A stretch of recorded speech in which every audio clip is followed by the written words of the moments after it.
आप ज्यादा खाते हैं बिस्किट। बिस्कुट, बिस्कुट का मतलब क्या है? बिस्किट का मतलब क्या है? विस्की किट। राधे राधे गुरुजी, मेरे चरणों में आपका कोटि कोटि प्रणाम। एक आदमी हमसे बोला कि महाराज जी आप लोग गाय को माता कहते हो तो भैंस को कुआ कह सकते हो आप लोग? उसने कहा महाराज जी दूध गाय भी देती है, दूध भैंस भी देती है। मैंने कहा तुमने अपनी माँ का दूध पिया है कि बहन का दूध पिया? बोला माँ का पिया। मैंने कहा दूध तो तुम्हारी बहन भी देती है, पर तुमने माँ का ही क्यों पिया? और मारा जाए ड्रामा। देखो क्या हुआ, गलती बाबा हाथ उठाओ और देखो।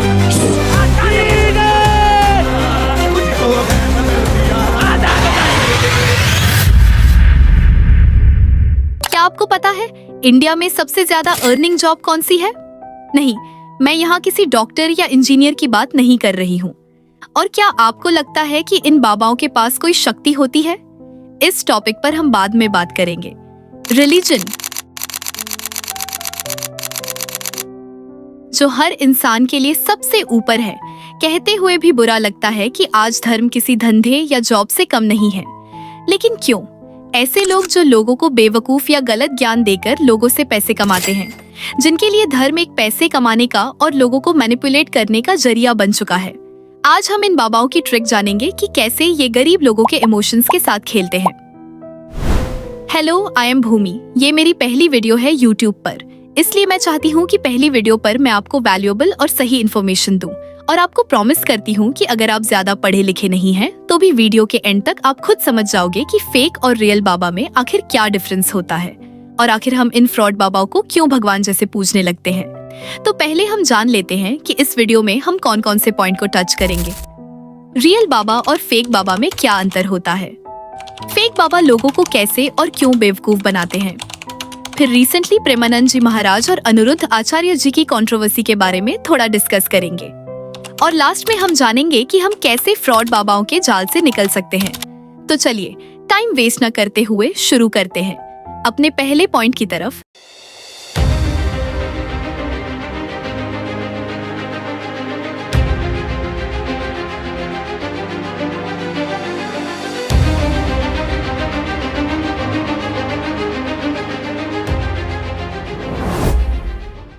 अगर हम किसी सो कॉल्ड बाबा के नाम को सर्च करते हैं तो हमें ये रिजल्ट आते हैं, ना कि वो आते हैं जो उनका काम है, यानी कथा या प्रवचन।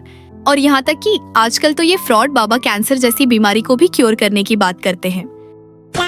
अब हम पहले ये जान लेते हैं कि फेक और रियल संत या बाबा कौन होते हैं। चिंता मत करो, मैं यहाँ कोई डेफिनेशन नहीं दूंगी। मैं हर चीज को एग्जाम्पल के थ्रू समझाऊंगी जिससे समझने में आसानी हो। तो चलिए एग्जाम्पल के थ्रू समझते हैं। आप ऐसे समझो जैसे एक बाबा है जो गांव में आता है प्रवचन या कथा करने, और लोग उनको दान या डोनेशन देते हैं। अब आप लोग बताओ कि आपको क्या लगता है असली बाबा इन पैसों का क्या करेगा? पहली बात, मुझे नहीं लगता कि रियल संत पैसे लेते भी होंगे, लेकिन अगर लेते भी हैं तो उनका क्या करेंगे? बिल्कुल सही, वो इन पैसों को गाँव के अच्छे इंफ्रास्ट्रक्चर जैसे स्कूल में लगाएंगे। वो गाँव के लोगों की मदद करने के लिए उनकी जरूरतों को समझकर उनकी हेल्प करेंगे, चाहे वो खुद मिट्टी के घर में रहते हों। यही हम दूसरी साइड को भी देखते हैं। सिचुएशन वही है, लेकिन फ्रॉड बाबा क्या करेगा? वो इन पैसों को खुद की लग्जरी में स्पेंड करेगा, जैसे महंगी महंगी गाड़ी खरीदना, सोने की माला बनाना, चाहे लोग वेल में से पानी भरने के लिए लंबी लाइन में खड़े हों। मुझे यहाँ कोई प्रॉब्लम नहीं है कि वो पैसे अपने ऊपर इन्वेस्ट करते हैं, लेकिन अगर वो खुद को सच्चा भक्त, सेवक या संत मानता है तो वो कभी लोगों की मजबूरी या गरीब लोगों के पैसों को खुद पर लग्जरी के लिए इन्वेस्ट नहीं करेगा। और ऐसा भी नहीं है कि ऐसे लोग पूरे पैसे खुद पर ही इन्वेस्ट करते हों। वो लोगों के खाने के लिए भंडारा भी करवाते हैं और वृद्धाश्रम भी बनवाते हैं। लेकिन ये बात भी गलत नहीं है कि वो लोग लग्जरी लाइफ जीने के लिए लोगों की उम्मीदों के पैसे खा जाते हैं। अगर आपको अभी भी समझ नहीं आया तो मैं आपको छोटे छोटे और एग्जाम्पल से समझाती हूँ। 1. मिरेकल क्लेम्स, किसी इंसान की तबीयत खराब हो जाए तो सच्चा संत उस इंसान की मदद करेगा। वहीं फ्रॉड बाबा लोगों को खुद स्टेज पर बीमार आदमी को बुलाकर फेक हीलिंग दिखाते हैं। असल में वो आदमी उन्हीं का बंदा होता है, जिससे क्राउड क्लैप करते हैं और लोग उनको और डोनेशन देते हैं। 2. जब कोई फॉलोअर बाबा से पूछता है कि आप जो बता रहे हैं उसका शास्त्रा में क्या प्रूफ है, तो असली बाबा उस सवाल का कामली रिस्पॉन्ड करते हैं और शास्त्रा का रेफरेंस देते हैं। वहीं फ्रॉड लोग गुस्सा हो जाते हैं और कहते हैं श्रद्धा रखो, सवाल मत करो, भगवान सब ठीक कर देगा, एटसेट्रा। असली बाबा कभी भी खुद को भगवान जैसा नहीं समझता और ना ही लोगों से खुद को भगवान जैसे ट्रीट करवाता है। आई होप आपको समझ आ चुका होगा। इसीलिए अब सेकंड पॉइंट की ओर चलते हैं। फेक बाबा लोगों को कैसे और क्यों बेवकूफ बनाते हैं। बेसिकली फ्रॉड बाबाओं को पैसा, पावर और ब्लाइंड फॉलोइंग चाहिए होती है, या फिर किसी मोटिव के लिए वे ऐसा करते हैं। और पैसा, पावर ये सब तब आता है जब लोग उन पर बिना सवाल किए विश्वास करते हैं। इसलिए ये लोग लोगों के डर का यूज करते हैं। मिरेकल ड्रामा, ब्लाइंड फेथ का ट्रैप, इमोशनली टारगेट और यहाँ तक कि दान और सेवा का भी यूज करते हैं। ये बात बिल्कुल क्लियर है कि ये लोग गरीब और मजबूर लोगों को ही टारगेट करते हैं, क्योंकि उन्हें भी पता है कि गरीब लोग इतने पढ़े लिखे नहीं होते कि उनके ट्रैप के बारे में जान जाए। आजकल ये इतना बढ़ता जा रहा है कि 12-13 साल के बच्चे भी बाबा बनने लगे हैं, और ये बात ध्रुव राठी पहले ही बोल चुके थे। इमेजिन करके देखो, 26 साल का लड़का यहाँ पर एक बाबा बन गया। कहीं ऐसा ना हो कि आने वाले सालों में हमें देखने को मिले कि 15-16 साल के लड़के भी स्कूल से ड्रॉप आउट करके बाबा बनने की सोच रहे हैं। औलाद की खातिर किसी का हक मत खाओ। औलाद काबिल हुई तो खुद कमा लेगी और नालायक हुई तो आपका बना बनाया सब जाएगा।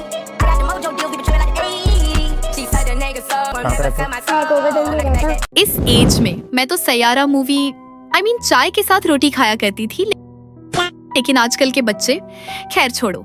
ऐसे समझो जैसे तुम और तुम्हारी फैमिली हैं और कोई ऐसी प्रॉब्लम है जो काफी टाइम से चल रही है। पैसों से रिलेटेड या लड़ाई झगड़े वगैरह कुछ भी हो सकता है, लेकिन वो प्रॉब्लम सॉल्व नहीं हो रही है और आप मध्यम वर्ग या निम्न वर्ग परिवार से हो, तो आपकी परिवार क्या करेगी? बिल्कुल, वे किसी बाबा के पास जाएंगे और अपनी प्रॉब्लम का सोल्यूशन मांगेगी, जिसके लिए आप उनको पैसे भी दे दोगे। अब ये समझो, हो सकता है कि आपकी वो प्रॉब्लम सॉल्व भी हो जाए, लेकिन जरूरी नहीं कि वो बाबा की वजह से ही हो। इस चीज को और अच्छे से समझने के लिए आप द देशभक्त की ये क्लिप देखो। अभी परसीबो इफेक्ट पता क्या होता है? दो लोगों को ना सेम बॉडी टाइप के साथ, सेम वेट के साथ खड़ा कर दिया और उनको बोला कि आप 2 महीने तक बॉडी को ट्रेन करो। एक बंदे को सप्लीमेंट्स दिए गए और दूसरे बंदे को सप्लीमेंट्स नहीं दिए गए। जिस बंदे ने सप्लीमेंट नहीं लिए थे उसकी बॉडी थोड़ी कम अच्छी बनी, और जिस बंदे ने सप्लीमेंट्स लिए थे उसकी बॉडी थोड़ी ज्यादा अच्छी बनी। और जिसकी बॉडी ज्यादा अच्छी बनी थी उसको बाद में बताया गया कि भैया जो भी हम लोग आपको सप्लीमेंट्स के नाम पे दे रहे थे ना, वो आटा था, आपको कोई भी सप्लीमेंट्स दिए ही नहीं गए हैं। स्टिल आपकी बॉडी ज्यादा अच्छे से ग्रो करी है। उसको बोलते हैं परसीबो इफेक्ट। जब आपको किसी चीज से उम्मीद होने लग जाती है ना, आपकी बॉडी के अंदर ऐसे हार्मोन्स रिलीज होते हैं जो आपकी बॉडी को ऑटोमेटिकली हील करने लगते हैं। आप लोगों की अगर लाइफ के अंदर कुछ अच्छा नहीं चल रहा, आपको लगता है कि चलो यार मैं बाबा की शरण में आ गया, अभी तो मेरी लाइफ में सब कुछ अच्छा हो जाएगा, मेहनत करता हूँ। फिर आप लोग किसी के ऊपर उम्मीद करके मेहनत करते तो आपका काम चलने लग जाता है, जो एनी हाउ चलना ही था अगर आप लोग मेहनत करते तो। बस आपको एक आसरा मिल गया। आई होप कि आपको अच्छे से समझ आ गया होगा। और हाँ, वीडियो के एंड में एक सरप्राइज है, तो उसके लिए वीडियो को एंड तक देखना। अब चलते हैं तीसरे पॉइंट की ओर, कंट्रोवर्सी। मैं इसके बारे में ज्यादा नहीं बोलूंगी, क्योंकि ये सिर्फ इंसान की सोच, उनके बिलीव और ओपिनियन पर डिपेंड करता है। कुछ लोग कुछ चीज सही मानते हैं और कुछ लोग गलत। अगर आपको इस कंट्रोवर्सी के बारे में नहीं पता है तो आप ये क्लिप देखिए। अब 25 साल की लड़की 4 जगह वो मुंह मार चुकी होती है। इसके बाद कंट्रोवर्सी शुरू हो गई। जो फीमेल्स थी वो इन बातों पर भड़क गई। फिर इसके बाद प्रेमानंद जी महाराज ने भी इसी से रिलेटेड कुछ कहा था। जो गंदी बातें चल गई हैं, अब आजकल बहू मिलना और या पति मिलना बड़ा मुश्किल है, बड़ा मुश्किल है। 100 में कोई 2-4 कन्याएं ऐसी होंगी जो अपना पवित्र जीवन रखकर किसी पुरुष को समर्पित होती होंगी। कैसे वो सच्ची बहू बनेगी? जो 4 लड़कों से मिल चुकी वो सच्ची बहू बनेगी? जो 4 लड़कियों से मिल चुका वो सच्चा पति बन पाएगा? तो देखो, ये मेरा पर्सनल ओपिनियन है, इसलिए मैं गलत भी हो सकती हूँ। मेरे हिसाब से जो अनिरुद्ध आचार्य ने कहा, हालांकि उन्होंने एक हद तक सही भी कहा था, क्योंकि अब जेन जी जनरेशन ऐसी ही होती जा रही है। बस एक बात ये है कि उन्होंने सिर्फ फीमेल के बारे में कहा, मेल के बारे में नहीं, तो ये थोड़ा सा गलत हो सकता है। और एक बात ये भी है कि उनका बोलने का तरीका गलत होता है। हमने बोला कि लिव इन में रहना गलत है, तो हमारा क्या कर रहे हैं लोग? विरोध। इस कलयुग में आप सत्य नहीं बोल सकते। कलयुग में आप वैश्या को वैश्या नहीं कह सकते। वो है तो वैश्या, पर सुनना चाहती है मैं सती सावित्री। इसकी जगह वो कुछ और भी बोल सकते थे। और वही प्रेमानंद जी महाराज ने भी इसी टॉपिक के बारे में बोला, लेकिन उन्होंने मेल और फीमेल दोनों के बारे में कहा और काफी कामली और अच्छे तरीके से बोला। उन्होंने जो भी बोला आजकल वैसा ही हो रहा है, इसलिए वो इस जनरेशन की यूथ को सही पाथ पर ले जाने के लिए ही ऐसा कह रहे थे। और सच बताऊं तो फ्रीडम ऑफ स्पीच सबके पास है, लेकिन गलत इन्फॉर्मेशन देना और लोगों को मैनिपुलेट करना ये बिल्कुल गलत है, जो अनिरुद्ध आचार्य अक्सर करते हैं और इनके जैसे और भी नमूने हैं। और इनके जैसे नमूने हर गांव में मिल ही जाते हैं। अगर आपके यहाँ पर भी ऐसे फ्रॉड लोग हैं जिस पर आपकी फैमिली बिलीव करती है तो मुझे कमेंट में जरूर बताना। चलिए इस टॉपिक को ज्यादा आगे न बढ़ाते हुए चलते हैं अपने लास्ट टॉपिक पर, और वो है हम कैसे फ्रॉड बाबाओं के जाल से निकल सकते हैं या कैसे फंसने से बच सकते हैं। पहला पॉइंट है क्वेश्चन पूछो। जैसे गुरुजी जो दानाती हैं, उनका सालाना हिसाब पब्लिक को दिखाया जाता है क्या? और क्वेश्चन पूछते टाइम कभी भी अग्रेसिव टोन में मत बोलना। आपको इनोसेंट, क्यूरियस और काम वे में पूछना है। सुहानी शाह जो एक मेंटलिस्ट हैं, उन्होंने खुद कहा है कि उनके पास कोई शक्ति नहीं है, वो बस ट्रिक से दिमाग पढ़ लेती है। इसलिए जो बाबा ये बताते हैं कि उनके पास शक्ति है तो समझ जाओ कि वो फेक है, और ज्यादातर उनके ही लोग बीमार होकर या पैसे लेकर उनके पास आते हैं ताकि लोग उन पर ट्रस्ट कर सके। दूसरा पॉइंट, अपनी लाइफ और पर्सनल डिसीजंस खुद लो। आपकी love life, personal family matters या बिजनेस जो भी है वो खुद सॉल्व करो, वरना लोगों के पास आपके डिसीजंस लेने का कंट्रोल आ जाएगा और वो जैसे चाहेंगे वैसे आपको कंट्रोल कर सकते हैं। इमोशन से ज्यादा लॉजिकली सोचो। जैसे बाबा स्टेज पर एक बीमार आदमी को छूते ही खड़ा कर देता है, तुम सोचोगे वाह ये तो सच में भगवान का रूप है। तुम्हारा डिसीजन इमोशन पर बेस्ड हो जाएगा। लेकिन अगर तुम लॉजिकली सोचो और ये सवाल करो, क्या वो आदमी बाबा के कैंप का पहले से ही मेंबर था? क्या किसी डॉक्टर ने कंफर्म किया कि वो सच में बीमार था? ये मिरेकल कैमरा पर क्लोजअप में शूट करके पब्लिकली टेस्ट क्यों नहीं करते? अगर ये पावर है तो हॉस्पिटल में जाकर 100 लोग क्यों नहीं क्योर कर देते? तो तुम्हें सब क्लियर हो जाएगा। और हाँ, फैमिली और फ्रेंड्स से कनेक्शन बनाए रखो, क्योंकि अक्सर इन स्कैम्स के चक्कर में फैमिली और फ्रेंड्स से कनेक्शन कट हो जाता है। एंड लास्ट थिंग, तुम खुद गरीब और नीडी लोगों की हेल्प करो। आपको किसी को पैसे देने की जरूरत नहीं है, क्योंकि आपको पता नहीं है कि आपके दिए हुए पैसे कहाँ और कैसे यूज हो रहे हैं। इसलिए खुद ही लोगों की हेल्प करो।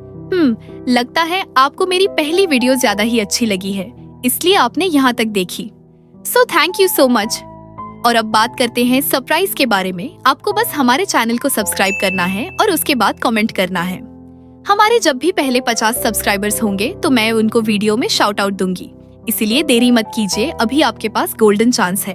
और हाँ, मुझे कमेंट में नेक्स्ट टॉपिक सजेस्ट करना, जिस टॉपिक पर आपको वीडियो चाहिए। आई प्रॉमिस अगर ज्यादा कमेंट आएंगे उस टॉपिक पर तो मैं जरूर वीडियो बनाऊंगी। तो चलो मिलते हैं नेक्स्ट वीडियो में।